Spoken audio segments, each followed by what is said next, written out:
The acidic rain of Jarrus 7 fell with methodical persistence, each droplet leaving a microscopic scar on whatever surface it touched. Through the swirling toxic mist, a solitary figure moved with deliberate purpose, unlike the clustered shadows huddled in discussion nearby. Ella Tran, the lone human cadet representing Earth in this interplanetary survival challenge, had already made her decision while the others still debated. 24 hours, no tools, no assistance, no shelter provided. These were the rules that had been clearly established by the Interspecies Alliance Council. The objective was simple in theory: survive one full rotation of Jarrus 7 without technological aids, demonstrate adaptability in hostile environments, and prove your species' worth in the greater galactic community. For the assembled aliens, many of whom came from civilizations thousands of years more advanced than Earth's, this challenge represented an amusing diversion, a chance to showcase their superior evolutionary adaptations and intellectual prowess. They had arrived equipped with sophisticated biotech implants, neural enhancers, and genetic modifications that their respective species had refined over millennia. Ella had none of these advantages. What she possessed instead was something her alien competitors seemed to lack: practical experience with the raw materials of survival. "The human isolates herself," observed Vorak, the towering Centrian leader, whose crystalline exoskeleton refracted the dim light of Jarrus 7's cloud-covered sun. His multifaceted eyes tracked Ella's movements with a mixture of curiosity and dismissal. Perhaps she acknowledges her inevitable failure. The gathering of 23 different species had been arranged in a clearing that offered minimal protection from the elements. Already, the light drizzle was intensifying, the characteristic hiss of acid eating into organic matter becoming more pronounced. Most competitors had begun drafting elaborate plans, creating diagrams in the mud, arguing over theoretical structural integrity calculations. Ella had walked away after the first 5 minutes. She made her way through the alien vegetation, careful not to touch the spongy purple growths that lined the forest floor. Her training at Earth's Interstellar Academy had included extensive xenobiology modules, and while Jarrus 7 wasn't specifically covered, she recognized patterns. The tall, rubbery trees with their glossy outer coating were clearly evolved to withstand the caustic precipitation. Their trunks would be waterproof. Crouching low, she examined the base of one particularly sturdy specimen. Its roots gripped the rocky soil with determined tenacity, and the bark felt smooth, but incredibly dense under her fingertips. She pulled her survival knife, the only tool allowed as part of their standard uniform, and made a small incision. The material resisted more than expected, but eventually gave way to reveal a fibrous interior, similar to bamboo. "Perfect," she whispered. The rules prohibited using anything that could be classified as a manufactured tool, but the definition stopped at the edge of their bodies. Hands, teeth, physical strength, all were permitted. Ella began collecting fallen branches, testing each for flexibility and strength. Behind her, raised voices indicated the first disagreements among the alien contingent. A six-limbed Zolian was gesturing emphatically at a diagram, while a gelatinous Morphin vibrated in what appeared to be frustration. Neither had moved to actually gather materials. By midday, the drizzle had become a steady shower. Ella had assembled a considerable pile of the bamboo-like wood, several large stones, and a collection of the thick, moss-like growth that seemed to thrive in the protective shadow of the largest trees. This moss possessed remarkable properties. It repelled the acid rain completely, creating small dry spots wherever it grew densely. Ella began the labor-intensive process of splitting the wood using leverage and body weight rather than tools. She positioned each log against a sharp outcropping of rock and applied pressure until it split along its natural grain. The work was exhausting, but the repetitive motion created a rhythm that helped her focus through the discomfort of the increasingly painful raindrops that occasionally found their way through the canopy to sting her exposed skin. 3 hours into the challenge, Ella had fashioned a rudimentary frame. Using the moss fibers, she bound the wooden pieces together in a dome-like structure that mimicked the traditional emergency shelters taught in Earth survival courses. The shelter was taking shape, small but sturdy, with a foundation of flat stones to elevate it above the increasingly wet ground. It was at this point that the alien contingent began to notice her progress.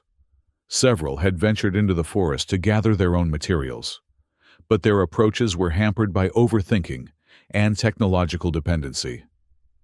A pair of Medusan scientists were attempting to create a chemical reaction using the local flora to produce a synthetic building material, an admirable but time-consuming approach that showed no immediate results.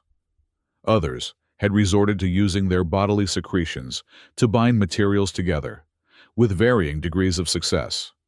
"The human's primitive approach appears surprisingly functional," conceded Lila, a slender, blue-skinned alien whose species specialized in medical sciences. Her large, luminous eyes watched Ella's methodical movements with growing interest. "Perhaps there is value in historical techniques." Vorak, who had organized his own team of like-minded species, dismissed her observation with a flick of his crystalline appendage. "A temporary advantage at best. Our biomimetic design will prove superior once implemented. The human builds for the moment. We build for optimal efficiency." But as the afternoon progressed and the rain intensified, the gap between planning and execution became increasingly problematic for the alien teams. The acidic downpour was strengthening faster than predicted, burning through protective clothing and causing painful lesions on exposed membranes. Several competitors had already retreated to huddle beneath the meager protection of the forest canopy, abandoning their half-completed structures. Ella continued working, ignoring the burning sensation across her shoulders and back. She layered the shelter with thick sections of moss, creating a waterproof barrier that effectively repelled the caustic precipitation.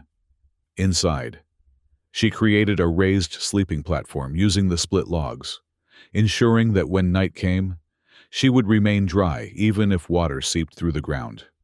As dusk approached, the first rumbles of thunder echoed across the alien landscape.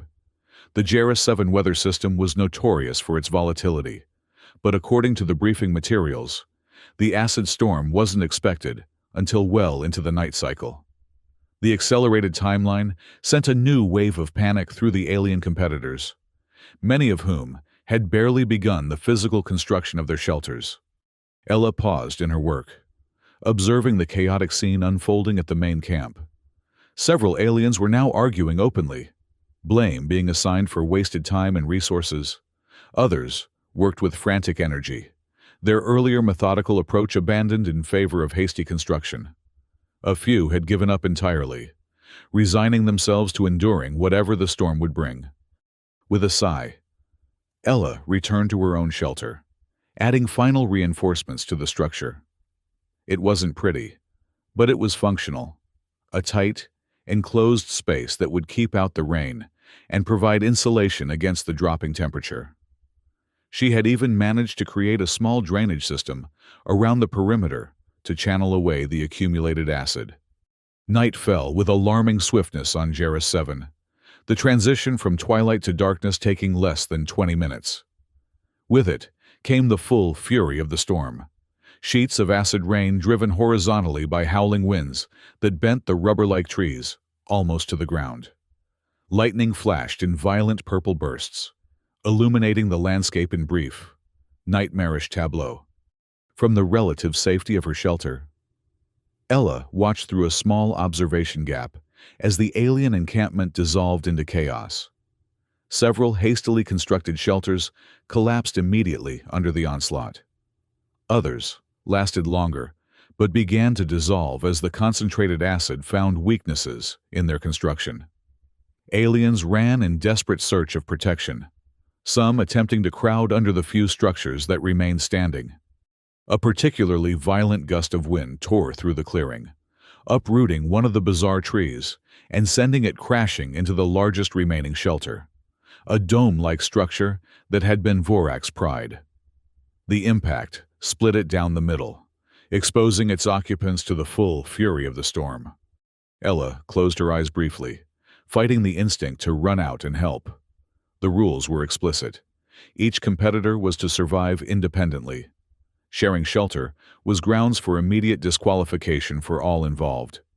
A sudden impact against her shelter's entrance startled her. Opening her eyes, she saw a humanoid form collapsed against the moss-covered door flap. Lila, the medical specialist. The blue-skinned alien was clearly in distress. Her normally luminous skin dulled and covered in angry red patches, where the acid had burned through her protective outer layer. "Please," Lila gasped, her translator struggling to convert the sound over the howling wind. "I cannot. The pain." Ella froze, torn between compassion and the rules of the challenge. Helping Lila meant disqualification, failure after coming so far.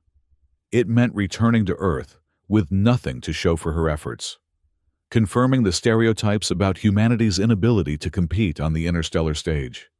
Another flash of lightning illuminated Lila's face, contorted in agony as more acid rain pelted her deteriorating epidermis. In that moment, Ella's decision became clear.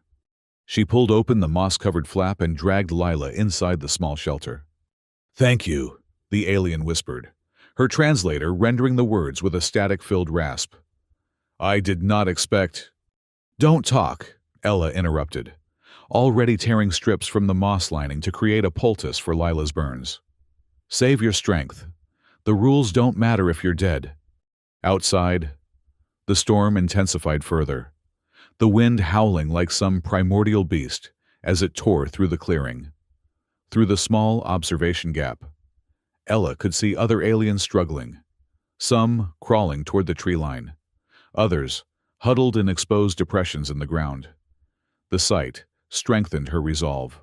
Rules or no rules. She couldn't simply watch sentient beings suffer when she had the means to help. "Can you move?" she asked Lila, who nodded weakly. "Good. I need you to help me expand this shelter. We're going to need more space." Working together despite the language barrier and Lila's injuries, they quickly reinforced the structure and expanded it outward, creating an enclosed vestibule at the entrance. When it was secure, Ella stepped out into the full fury of the storm. The acid rain burned like fire against her exposed skin, but she pushed through the pain, calling out to the nearest struggling aliens. "Here, this way!" She guided 3 more competitors to her shelter, a spindly Arctarian whose protective carapace had partially dissolved, a young Phylaxian whose wings hung in tatters, and to her surprise, Vorak himself, his crystalline exoskeleton clouded and pitted from the concentrated acid. Inside the now crowded shelter, an uneasy silence fell, broken only by the sound of the storm and labored breathing. Vorak was the first to speak. "You have violated the primary directive of the challenge," he stated, his voice resonating oddly through his damaged exoskeleton. "All present are now disqualified." Ella met his multifaceted gaze steadily. "I violated nothing. The directive was to survive for 24 hours. It didn't specify how, or that we couldn't adapt to changing circumstances." "Isolation was implicit in the—" "Isolation was your interpretation," she countered. "Mine was different. I chose survival through cooperation when the environment exceeded the parameters we were briefed on." The shelter fell silent again as her words sank in. Finally, the Arctarian spoke, its translator rendering its clicking speech into hesitant standard. "The human makes a valid point. The storm arrived 6 hours ahead of prediction. The challenge parameters were based on incorrect data." Vorak's crystalline form shifted slightly, a gesture that might have indicated reluctant agreement. "Nevertheless, the Council will make the final determination." "Then let them," Ella said, distributing more moss strips to treat the worst of the burns. "But until they do, we survive. Together." Through the long night, As the storm raged with unrelenting fury, the unlikely group huddled in the small shelter built by human hands. They shared stories of their worlds, their reasons for joining the challenge, their hopes for what might come after. Slowly, the barriers of species and prejudice began to dissolve, replaced by something more fundamental, a shared experience of survival against overwhelming odds. When dawn finally broke, casting weak amber light through the toxic clouds, the storm had passed. The landscape outside was transformed, trees stripped of their protective coating, the ground littered with debris, the acid pools reflecting the alien sky in ominous rainbow patterns. Ella emerged first, surveying the destruction with a mixture of awe and relief. Her shelter, their shelter, had endured, battered but intact. Around them, the clearing was a scene of devastation. Few structures remained standing, and those that did were severely compromised. Competitors emerged slowly from whatever protection they had found, some from under fallen vegetation, others from shallow depressions in the ground. Many bore the marks of acid burns and exposure. A few were missing entirely, presumably having abandoned the challenge during the night. A low hum announced the arrival of the Council's observation vessel, descending through the dissipating clouds. The sleek craft landed at the center of the clearing, and a delegation of senior officials emerged, their expressions unreadable behind environmental suits. The head of the council, a venerable Quarian whose age was evident in the complex patterns etched into its carapace, approached Ella's group directly. Its voice, when it spoke, was rendered in perfect standard by an advanced translator. "Candidate Tran of Earth, you were observed violating the isolation protocol of this challenge." Ella stepped forward, standing tall despite her exhaustion and injuries. "With respect, Elder, I interpreted the challenge differently. We were tasked with survival, not isolation. When conditions exceeded the parameters we were briefed on, adaptation became necessary." The Quarian's compound eyes shifted, focusing first on Ella, then on the mixed group behind her, and finally on their shelter, still standing when so many others had failed. "Interesting interpretation," it said. "And yet, your initial approach was indeed solitary. You constructed your shelter alone, gathered materials alone, and only opened your creation to others when the storm intensified beyond prediction." "Yes, Elder." "Why? When opening your shelter guaranteed disqualification?" Ella met the alien's gaze steadily. "Because on Earth, we have a principle. Survival means nothing if it comes at the cost of our humanity." A ripple passed through the council delegation, something that might have been surprise, or perhaps amusement. The Quarian was silent for a long moment before speaking again. "Vorak of Centria, your assessment of this situation?" Vorak stepped forward, his damaged exoskeleton catching the morning light in fractured patterns.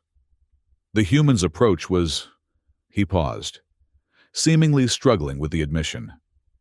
"Effective. While our designs were theoretically superior, her practical implementation succeeded where ours failed. And when survival became uncertain, she prioritized the well-being of the group over individual achievement." "An unexpected analysis from you, Vorak," the Quarian observed. "The evidence is undeniable," Vorak replied. "I have reassessed certain assumptions." The Quarian turned its attention back to Ella. "Candidate Tran, this challenge was designed to test more than mere survival skills. It was a test of judgment, of values, of the fundamental characteristics that define an intelligent species' place in our galactic community." It gestured to the surrounding destruction. "Some competitors created marvels of engineering that failed in execution. Others abandoned their principles when faced with adversity. You alone maintained both practical effectiveness and ethical consistency." The Quarian raised its upper limbs in a formal gesture. "The Council recognizes Ella Tran of Earth as having successfully completed the Jairus 7 Survival Challenge, with distinction." A murmur ran through the assembled aliens. Surprise, respect, and in some cases, clear disagreement. The Quarian silenced them with another gesture.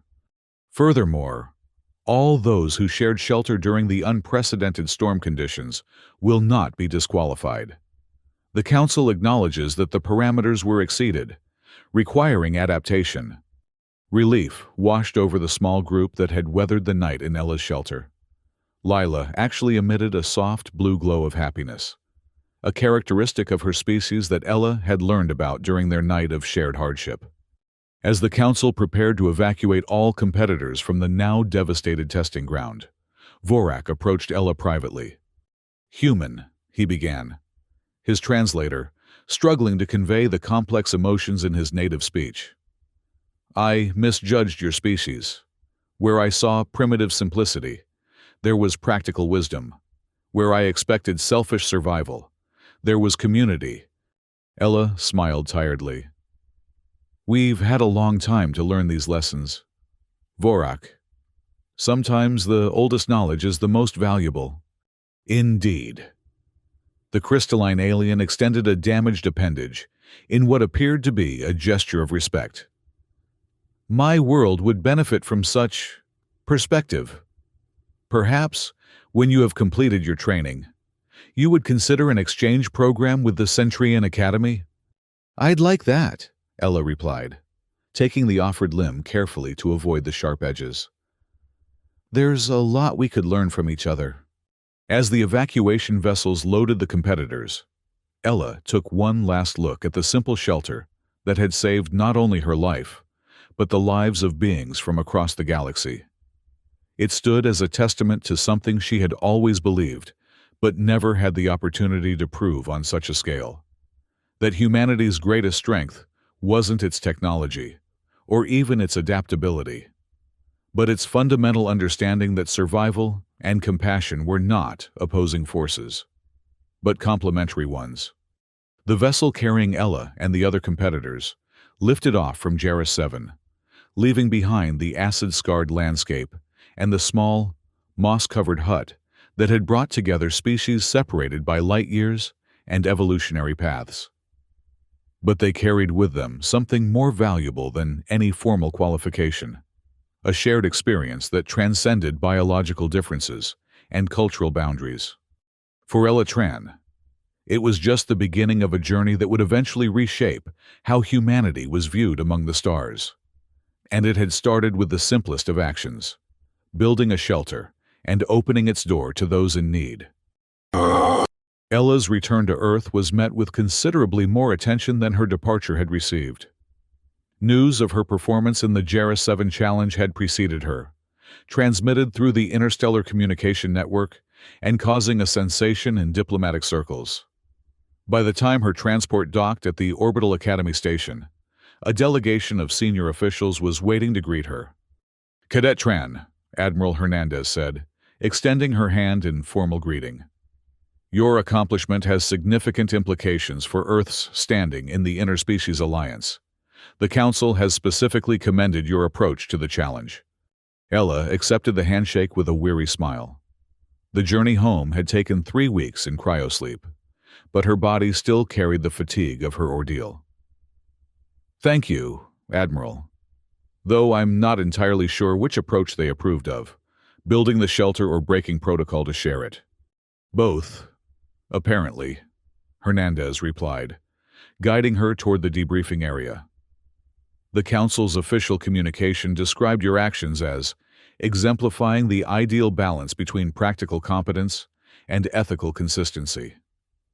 High praise from a body not known for its effusive language. The debriefing was exhaustive, with multiple departments eager to extract every detail of her experience. Xenobiologists wanted to know about the properties of Jarrus 7's flora, particularly the acid-resistant moss that had proved so crucial to her survival. Military strategists were interested in her observations of the various alien species' approaches to problem-solving under stress. Diplomatic Corps representatives focused on her interactions with the Council and the potential for improved relations. Through it all, Ella found herself returning to the night in the shelter, to the conversations shared with beings so different from herself, yet connected by the fundamental experience of survival. There had been something profound in that shared vulnerability, something that transcended the formal diplomatic relations that Earth had been struggling to establish. "There's one more thing," Admiral Hernandez said as the debriefing concluded. "The Centurion delegation has formally requested your participation in an exchange program once you complete your final year at the Academy. It seems you made quite an impression on their representative." Ella thought of Vorak, of his journey from dismissive superiority to genuine respect. "I'd be honored to accept, Admiral." "Good, because I've already approved it." Hernandez's severe expression softened slightly. "What you did out there, Tran, it matters. Not just for your career, or even for Earth's standing, but for the future of our species among the stars. You showed them something they didn't expect from us." "Humanity?" "Exactly." The Admiral nodded. "Now get some rest. You've earned it." The months that followed were a whirlwind of accelerated training, diplomatic functions, and preparation for the exchange program. Ella found herself becoming something of a reluctant celebrity within the Academy, sought after for advice by cadets preparing for their own interspecies challenges. "Is it true that you built the shelter with just your hands?" asked one wide-eyed first-year student during a mandatory survival tactics class that Ella had been asked to guest lecture. "And a survival knife," Ella clarified. "But the key wasn't the tools or lack thereof. It was understanding the environment and working with it, rather than against it." "But the aliens had better technology, better physical adaptations," another cadet protested. "How did you compete with that?" Ella considered the question carefully. "They had advantages, certainly, but they also had disadvantages they weren't aware of. Primarily, an over-reliance on technology and theoretical knowledge. They spent hours planning perfect shelters while I spent those same hours actually building one." She looked out at the sea of attentive faces. "The most advanced technology in the universe is useless if you don't implement it effectively. And sometimes, the simplest solution is the most reliable, especially in extreme conditions." As her final academy year drew to a close and her departure for Centria approached, Ella received an unexpected communication, a personal message from Lila, the medical specialist whose life she had saved during the storm. "Greetings, Ella Tran of Earth," the message began, the translator rendering Lila's melodious language into text. "I hope this finds you well. I have been appointed as the new Xenomedical Exchange Coordinator for the Council, a position that will allow me to implement some of the principles I observed during our shared experience on Jarrus 7. Your actions that night have had far-reaching consequences beyond what you might imagine. The Council has initiated a review of all survival challenges, with a new emphasis on cooperative problem-solving alongside individual competence. Several member species, including my own, have incorporated Earth survival methodologies into their training programs.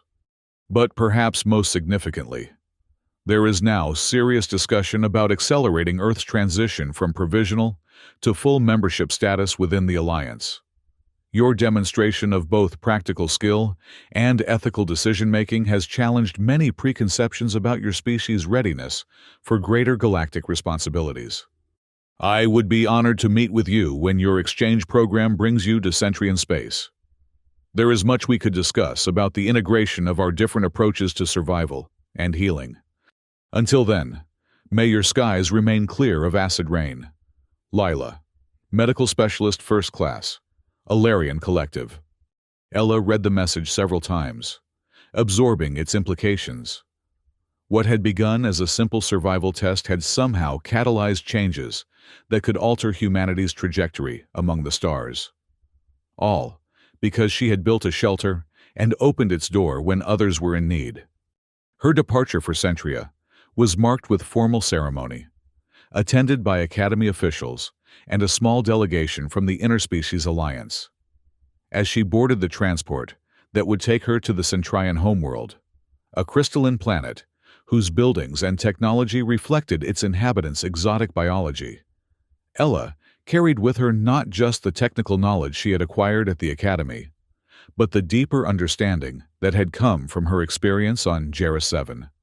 The true test of intelligence wasn't the ability to create advanced technology or complex theories. It was the wisdom to know when simplicity was superior, when cooperation trumped competition, and when compassion was not a weakness, but the greatest strength of all. As the transport broke free of Earth's gravity and set course for distant stars, Ella Tran prepared herself for the next challenge, not just surviving among aliens, but helping them understand what it truly meant to be human. And, perhaps, in the process, helping humanity better understand its unique place in a vast and diverse galaxy. The journey that had begun with a simple shelter built by hand on a toxic world was far from over. In many ways, it was just beginning. 6 months into her exchange program on Centria, Ella Tran stood before the imposing, crystalline structure of the Centrian Academy of Interstellar Relations. The building rose in geometric precision, its faceted surfaces capturing and refracting the light of Centria's blue-white sun in dazzling patterns. Like everything on this world, it was both beautiful and intimidating, a perfect reflection of the species that had created it. "Candidate Tran," Vorak's resonant voice called from the entrance. "The council delegation has arrived. Your presence is requested for the formal proceedings." Ella nodded, straightening her Earth uniform, a concession to diplomatic protocol, rather than her personal preference. After months of adapting to Centrian customs and environmental conditions, she had grown accustomed to the lighter, crystal-infused fabrics that the locals wore. But today's ceremony called for official representation. "Has there been any word on the final decision?" she asked, as they walked through the towering corridors, their footsteps creating musical tones as they struck the resonant floor. Vorak's crystalline form shifted in what Ella had come to recognize as a gesture of cautious optimism.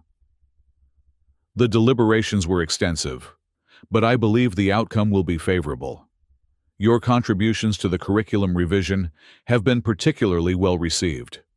Those contributions had been controversial initially. Ella's insistence that practical exercises take precedence over theoretical modeling, that students experience actual survival scenarios rather than simulations, and, most radically, that cooperative problem-solving be valued as highly as individual achievement.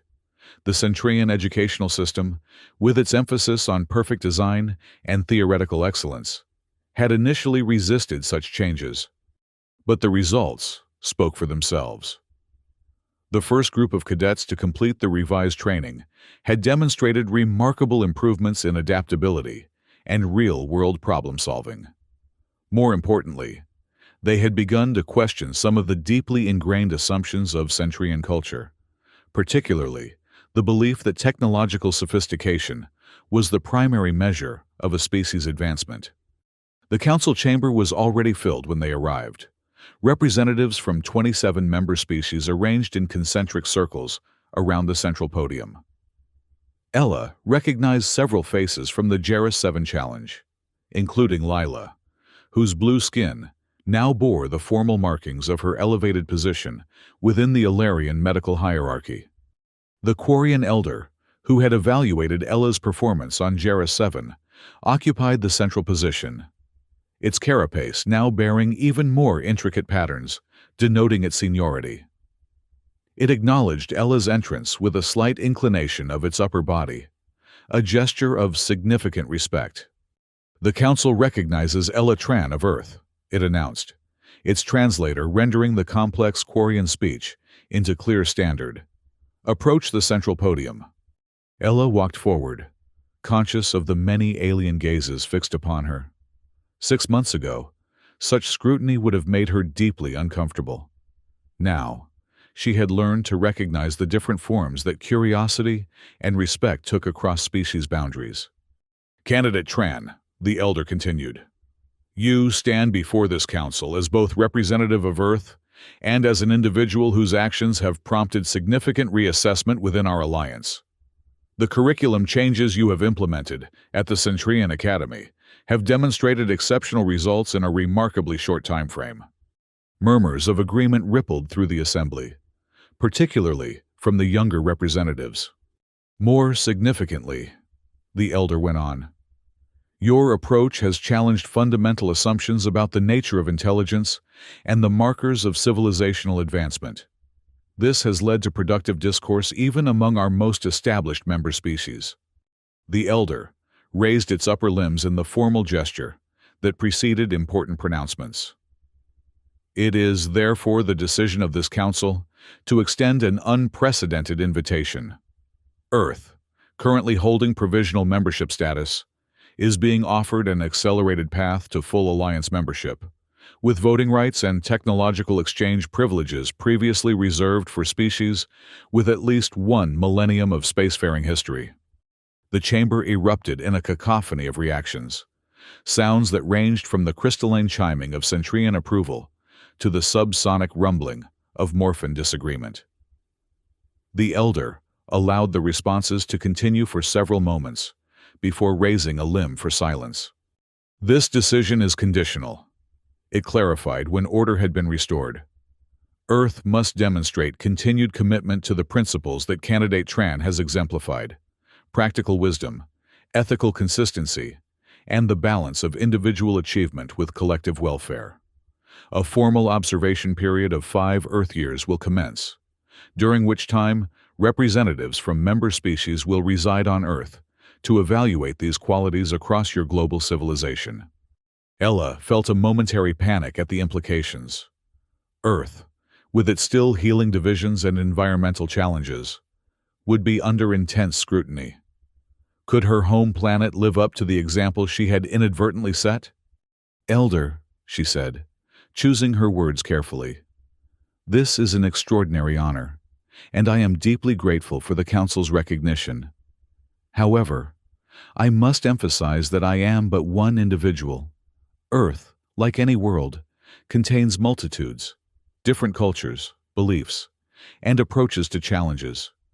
What you have observed in me is present in many humans, but not universally so. The elder's compound eyes focused on her with increased intensity. This distinction is understood. Candidate Tran. Indeed, it is precisely the diversity of approach within unified ethical frameworks that interests the Council most deeply. Your species' capacity to maintain cooperation despite significant biological and cultural variations is rare and valuable. It gestured to the assembled representatives. Each member species has faced similar challenges during their development. None have achieved perfect harmony. What we seek is not perfection, but the demonstrated capacity for growth and self-correction. Ella nodded, relief mixing with a renewed sense of responsibility. Then, on behalf of Earth, I accept this opportunity with gratitude and commitment to the principles it represents. The formal ceremony that followed was elaborate by Council standards.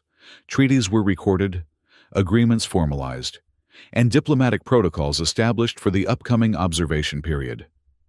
Throughout, Ella found herself reflecting on the journey that had brought her to this moment. From a simple survival challenge on a toxic world to a position that could reshape humanity's future among the stars, all because she had followed the most basic human instincts for practical problem-solving and compassion. As the ceremony concluded, Lila approached, her blue skin emitting the subtle glow that indicated positive emotion. Earth friend, she said, using the informal address they had established during their night in the shelter. Your achievements bring joy to many hearts. The path you have opened will benefit countless worlds. I still feel like I simply did what anyone would have done, Ella admitted. Build a shelter, help those in need. These aren't extraordinary actions. Perhaps that is precisely why they proved so powerful, Lila replied. In their simplicity, they revealed fundamental truths that many species, including my own, had forgotten in our rush toward technological advancement. Sometimes, the oldest wisdom is the most profound. Vorak joined them, his crystalline form catching the light in new patterns, a recent modification that reflected his elevated status within Centrian society. "The Council's decision exceeds even my optimistic projections," he said. "Your return to Earth will now carry significant diplomatic weight." Ella looked between her two allies, being so physically different from herself, yet now connected by shared experience and mutual respect. "I'm not returning to Earth immediately," she said. "My exchange program has 6 more months, and there's still much work to be done here." "You wish to complete the curriculum revisions," Vorak observed. "And to ensure they're implemented effectively," Ella added. "This opportunity for Earth is too important to risk through hasty transitions." Later, as Centria's blue-white sun set beyond the crystalline spires of the capital city, Ella stood on the observation platform of her assigned quarters, watching the alien constellations emerge in the darkening sky. Somewhere among those stars was Earth, still distant in space but now significantly closer in its relationship to the greater galactic community. The responsibility was enormous, but so was the potential. Humanity had much to learn from the advanced species of the Alliance, but as her experience had shown, they also had much to teach, about the value of practical wisdom, about the strength found in compassion, and about the power of opening doors when others would keep them closed. In the end, perhaps that was humanity's greatest contribution to the cosmic dialogue, not advanced technology or perfect theoretical models, but the simple, profound understanding that survival without humanity was no survival at all. That in the face of acid storms and toxic environments, both literal and figurative. The shelter that truly mattered was the one we built together. As the first stars reflected in the crystalline architecture around her, Ella Trans smiled at the cosmic irony. On a distant world called Jera 7, she had gone seeking to prove humanity's worth among the stars. Instead, she had reminded an interstellar community of the worth they had always shared, a lesson as old as life itself, yet as new as each moment of compassion in a universe of infinite possibility. The journey ahead would be challenging, the path not always clear. But one thing was certain: it would be traveled together, across boundaries of biology and belief, united by the simple, powerful truth that had stood at the center of her small shelter during the acid storm. We are stronger together than we ever could be alone. And that, perhaps, was the most human truth of all.